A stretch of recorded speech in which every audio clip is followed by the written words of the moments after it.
வணக்கம் மக்களே, welcome back to our channel. இன்னைக்கு என்ன பார்க்கலான்னா நிஃப்டி என்ன பண்ணி வச்சிருக்கான்னு பார்க்கலாம். பேங்க் நிஃப்டி நிஃப்டி நம்ம பார்த்து வச்சிருந்த ஸ்டாக்ஸ்லாம் எப்படி பிஹேவ் பண்ணியிருக்கான்னு பார்க்கலாம். அது கூடவே என்னுடைய ஃபினான்ஸ் பிளானிங் எப்படி இருக்குது அப்படிங்கிறத பார்க்கலாம் குயிக்காக. நம்ம வந்து குயிக்காக ஒரு ரீகேப் மாதிரி நிஃப்டியில் என்ன நடந்திருக்கு அதெல்லாம் பார்த்துட்டு வந்துடலாம்.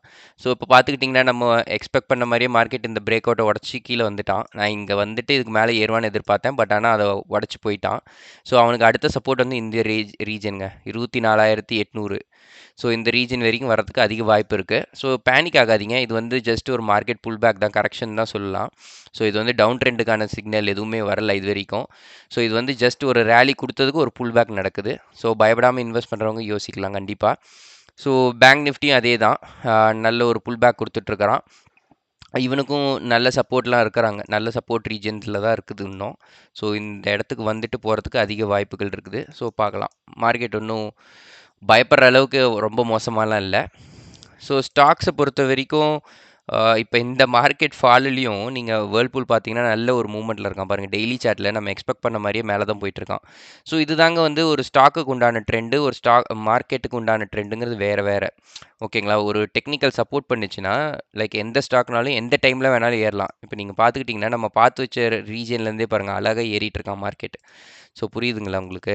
இங்கே பாருங்கள், இந்த இந்த வாரம் மட்டும் எப்படி ஏறி இருக்கான் பாருங்கள். இந்த மார்க்கெட் ஃபால் 300-400 பாயிண்ட் ஃபால்லையுமே இந்த அளவுக்கு ஏறி இருக்கான். ஸோ அதுலேருந்தே தெரிஞ்சுக்கலாம் ஒரு நம்ம எப்படி டெக்னிக்கல் அனாலிசிஸ் பண்ணுறோம், சென்டிமெண்ட்டாக இந்த ஸ்டாக்கு ஏறுமா ஏறாதாங்கிறது நம்ம கணிச்சிக்கலாம். ஸோ தீபாவளி தான் நான் டார்கெட் பண்ணி வச்சுருந்தேன். தீபாவளி அப்போ தான் கண்டிப்பாக இந்த ஸ்டாக் ஏறுறதுக்கு அதிக வாய்ப்புன்னு. ஸோ அதே மாதிரி தான் ஏறிட்டு இருக்கான். அதே மாதிரி ஏஞ்சல் ஒன் பார்த்துக்கிட்டிங்கனாலும் அதே தான். ஸோ நம்ம பிரேக் அவுட் பண்ணிவிட்டு வெளியில் வந்தால் நம்ம பேசியிருந்தோம் ஏற்கனவே. இப்போ வீக்லி சார்ட் போடுறோம் பாருங்களேன். நம்ம ஏற்கனவே போட்டிருந்த அந்த பேட்டர்னை உடச்சிட்டு வெளியில் வந்துட்டாங்க. இது ஏறுறதுக்கு வாய்ப்புன்னு பார்த்தோம். அதே மாதிரி இன்றைக்கி மட்டுமே பாருங்கள் 5.46% ஏறிட்டான். இதுக்கு வந்து ரீசன்ஸ் இருக்குது. இது வந்து சும்மா ஏறல. ஏஞ்சல் ஒன் ஸ்டாக்ஸ் ஏறினதுக்கு காரணம் வந்து அவனுடைய டெலிவரி ஃபீஸு அந்த ஸ்ட்ரக்சர்லாம் மாற்றிருக்கான், அதனால தான் ஏறுது. பட் ஆனால் நான் என்ன சொல்ல வரேன்னா டெக்னிக்கல்ஸ் வந்து காட்டி கொடுத்துரும். இந்த மாதிரி நியூஸ் வரப்போகுது அப்படிங்கிறது வந்து இந்த மாதிரி டெக்னிக்கல்ஸே நமக்கு காட்டி கொடுத்துரும். ஸோ அதைப்படி தான் நம்ம இயங்கணும். ஓகேங்களா? ஸோ இதுதான் இன்றைக்கி ஸ்டாக்ஸை பொறுத்த வரைக்கும். இப்போ என்ன பண்ணலான்னா என்னால் நான் வந்து இப்போதைக்கு என் பிளான் என்னென்னா, நான் வந்து அழகாக ஒரு 70% சேவ் பண்ணுற மாதிரி தான் வச்சுருக்கேன். ஓகேங்களா? எனக்கு வந்து இருந்த கடன்லாம் முடிச்சிட்டேன். ஸோ ஆஃப்டர் கடன் முடிச்சுட்டு தான் நான் இன்வெஸ்ட்மெண்ட்டுக்கே வந்தேன். ஸோ அது வந்து நீங்கள் நல்லா புரிஞ்சுக்கணும். ஏதாவது ஒரு கடன் இருக்குதுன்னா ஃபஸ்ட்டு நம்ம மெயின் கோல் வந்து அந்த கடனை முடிக்கிறதுக்கு பாருங்கள். அதுக்கப்புறம் நம்ம ஸ்டாக் மார்க்கெட்டுக்கு வந்துக்கலாம். இன்வெஸ்ட் பண்ணுறதுக்குலாம் டைம் இருக்குது. ஸோ ஓகேங்களா? கடன் நீங்கள் எடுத்துகிட்டு நீங்கள் இன்வெஸ்ட்டும் பண்ணுறீங்கன்னா உங்களுக்கு பேரலாக போகாது. நீங்கள் கடனுக்கு ஒரு 8% 9% கட்டிகிட்ருக்கிறேன் அப்படிங்கிற பட்சத்தில் அதை ஃபஸ்ட்டு முடிச்சிருங்க. கடனை முடிச்சுட்டு நீங்கள் இன்வெஸ்ட்மெண்ட் பக்கம் வாங்க. இல்லைன்னா என்ன நடக்கும்னா, நீங்கள் இதில் சம்பாதிக்கிறது இதில் வேற எவனுக்கோ கொடுக்க போகிறீங்க. புரியுதுங்களா? உங்களுக்கு இதில் ஒரு 10% கெயின் வருதுன்னு வச்சுக்கோங்க இன்வெஸ்ட்மெண்ட்லேருந்து. அதில் 8% கடனுக்கு கொடுத்துட்டிங்கன்னா மீதி இருக்கிற 2% டேக்ஸுக்கு போயிடும், பர்சனல் இன்கம் டேக்ஸுக்கு. ஓகேங்களா? ஸோ அதைப்படி யோசிச்சுக்கோங்க. ஸோ நான் எப்படி என்னுடைய ஃபினான்ஸை பிளான் பண்ணியிருக்கேன்னா, என்னுடைய டோட்டல் எக்ஸ்பென்ஸை 30% தான் முடிக்கிறேன். ஃபார் எக்ஸாம்பிள் நான் இன்றைக்கி 100 சம்பாதிக்கிறேன்னா 30 தான் எனக்கு செலவுக்கு, எல்லா செலவும் இன்க்ளூடிங் பண்ணிக்கிறேன். நீட்ஸில் வந்து உங்களுக்கு வாடகை, நான் பெங்களூரில் இருக்கேன், ரெண்ட் கொடுக்குறேன், வாடகை இருக்குது எனக்கு. இந்த யூட்டிலிட்டிஸ் பில்ஸ்லாம் வரும், இன்டர்நெட் பில்லு, பால் பில்லு, மெடிக்கல் செலவுகள் எல்லாமே நீட்ஸில் வந்துடும். ஓகேங்களா? அது வந்து நீட்ஸில் இருக்குது. வாண்ட்ஸுங்கிறது இந்த சினிமாவுக்கு போகிறது, இந்த காருக்கு பெட்ரோல் அடிக்கிறது, இதெல்லாமே வாண்ட்ஸில் போட்டிருக்கேன்.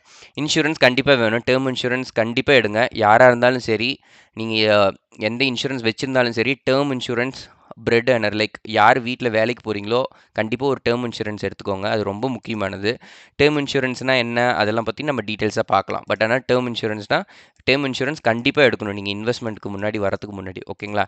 ஸோ அது மிஸ்லேனியஸ் 2.5 என்னன்னு பார்த்தீங்கன்னா, திடீர்னு ஏதோ ஒரு செலவு வருங்க. பைக் ரிப்பேர் ஆகலாம், கார் ரிப்பேர் ஆகலாம், திடீர்னு ஒரு மெடிக்கல் எக்ஸ்பென்ஸு, வேக்சினேஷன் போடுறது, அதெல்லாம் வந்து மிஸ்லேனியஸ்குள்ளே முடிச்சிருக்கேன். ஸோ இந்த 2.5ங்கிறதே எனக்கு பஃபர் தான்.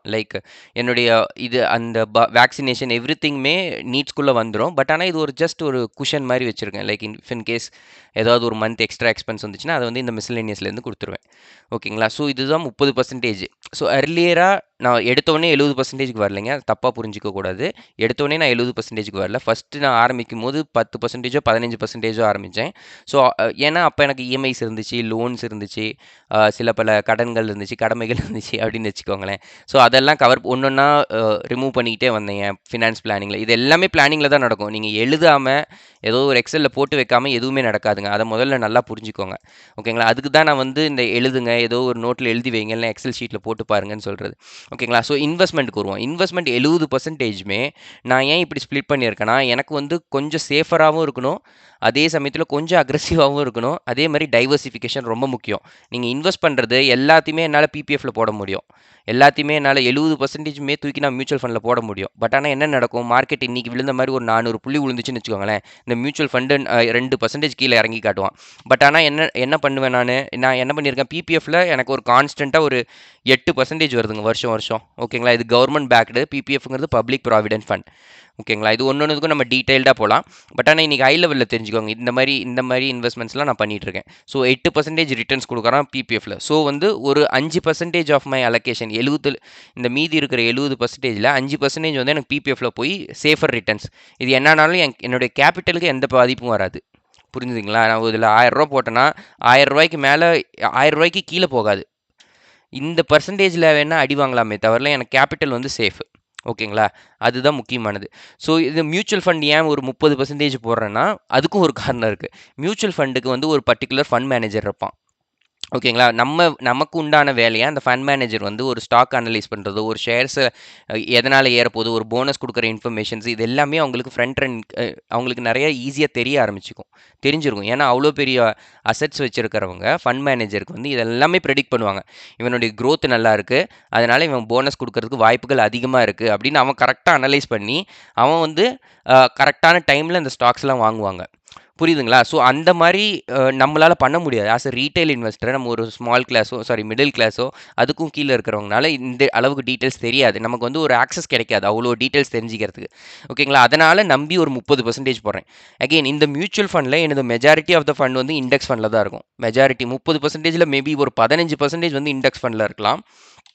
ஓகேங்களா? அடுத்து ஸ்மால் கேப் ஃபண்டில் ஒரு 10% இருக்கலாம். அண்ட் 5% வந்து மல்டி கேப் ஃபண்டில் இருக்கலாம். ஓகேங்களா? ஸோ இந்த மாதிரி தான் நான் வந்து இதுலேயும் ஒரு டைவர்சிஃபிகேஷன் அகெயின். புரியுதுங்களா? நம்ம டைவர்சிஃபை பண்ணால் தான் நமக்கு சேஃபு. திரும்பியும் நான் அதை சொல்கிறேன்.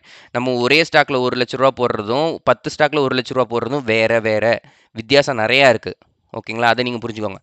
அண்ட் கோல்டுலேயும் எனக்கு ஒரு கண்டிப்பான ஒரு அலோகேஷன் வேணும் அப்படின்னு தான் நான் வந்து கோல்டுக்கு செப்பரேட்டாக அசைன் பண்ணேன்.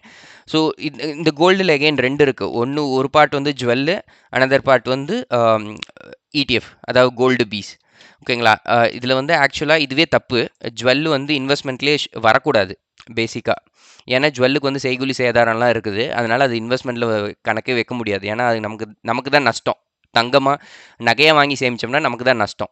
ஓகேங்களா? அது டீட்டெயில்ஸ் போகலாம். பட் ஆனால் இதுலேயும் எனக்கு ஒரு டைவர்சிஃபிகேஷன் இருக்குது. ஜுவல்லாவும் கொஞ்சம் வாங்குறேன், கோல்டு பீஸாகவும் கொஞ்சம் வாங்குறேன். ஓகேங்களா? அடுத்து சீட்டு. இது நார்மலாக ட்ரெடிஷன் வேதாங்க. லைக் பக்கத்தில் தெரிஞ்சவங்கள்ட்ட சீட்டு போகிறது, மாதம் இவ்வளோ கொடுக்குறது, அதுக்குண்டான கசுருன்னு சொல்லுவாங்க, அது வர்றது.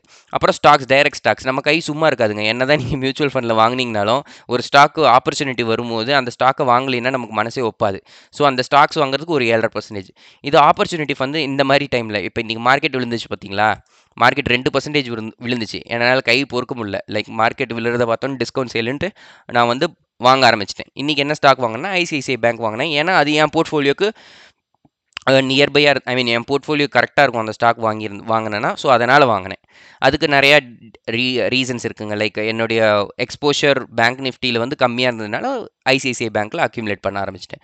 ஸோ இந்த மாதிரி தான் நம்ம வந்து ஒரு இன்வெஸ்ட்மெண்ட்டையும் நல்ல டைவர்சிஃபை பண்ணணும். இப்போ எனக்கு லெட்ஸே மியூச்சுவல் ஃபண்டு கை கொடுக்கலன்னு வச்சுக்கோங்களேன், கோல்டு உங்களுக்கு கை கொடுக்கும். ஏன்னா உங்களுக்கு கோல்டும் ஸ்டாக் மார்க்கெட்டும் பேரலாக போகாது. ஒன்று மேலே ஏறிச்சுன்னா ஒன்று கீழே இறங்கும். இப்போ இன்றைக்கி மியூச்சுவல் ஃபண்ட் ஏறுனதுனால கோல்டு பீஸ் வந்து கொஞ்சம் எக்ஸ்ட்ராவாக பெர்ஃபார்ம் பண்ணியிருக்கான். ஸோ அந்த மாதிரி தான் நடக்கும். ஸோ ஓகேங்களா? இதுதான் என்னுடைய பிளானு. உங்கள் பிளான் என்னன்னு சொல்லுங்கள். இந்த வீடியோ உபயோகமாக இருந்துச்சுன்னா ஷேர் பண்ணுங்கள். ஏதோ ஒரு டவுட்ஸ்னால் கண்டிப்பாக கமெண்ட் பண்ணுங்கள். எக்ஸ்பிளைன் பண்ணுறதுக்கு ரெடியாக இருக்கேன். அவ்வளோதாங்க இன்றைக்கி இந்த வீடியோ தான். ஃப்ரெண்ட்ஸ்க்கெலாம் ஷேர் பண்ணுங்கள். பிடிச்சிருந்தால் லைக் பண்ணுங்கள். தேங்க்யூங்க. தேங்க்ஸ். நாளைக்கு பார்க்கலாம். பை.